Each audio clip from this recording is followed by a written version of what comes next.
Λοιπόν, ο Μπένετ μετρά τα 11 βήματα και ο Όσκαρ Γκονθάλεθ είναι πίσω από την μπάλα. Ίσως η τελευταία ευκαιρία του Ολυμπιακού να πετύχει τον γκολ στο White Hart Lane. Πάνω στο τείχος. Θα μπορούσε να είναι χέρι αυτό, δεν ξέρω, να δούμε το replay. Και στην αντεπίθεση τότε με τον Λένον που κατεβάζει ταχύτητα. Βγάζει στο Λίβερμορ.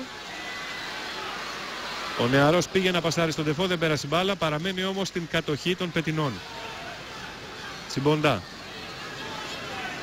Λίβερμορ, ο οποίος είχε σκοράρει εναντίον της Μπαρτσελώνα στο κοινοτοφιλικό τον περασμένο μήνα. Κατεβάζει μπάλα για τον Λένον. Με μία αυτός για τον Ντεφό.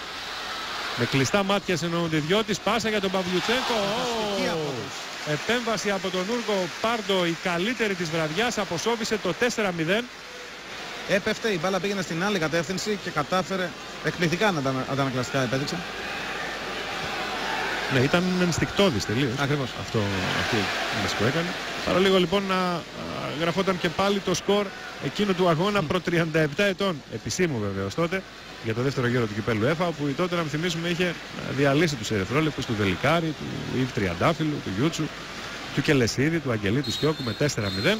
Και εδώ ο Μπένετ σφυρίζει τη λήξη. 3-0 το τελικό αποτέλεσμα, έστω και ανέκφραστος ο Ρέτκναπ. Να, τώρα πήγε να χαμογελάσει λίγο στο Κετσπάγια, θα πρέπει να αισθάνεται ευτυχής και για τον Παυλιουτσένκο και για τον Μόντριτσαν, και εκεί έχει τις ανησυχίες του για το τι συνέβη, αν είναι τραυματίας ή όχι, και γενικώς για την εικόνα της ομάδας στο δεύτερο ημίχρονο.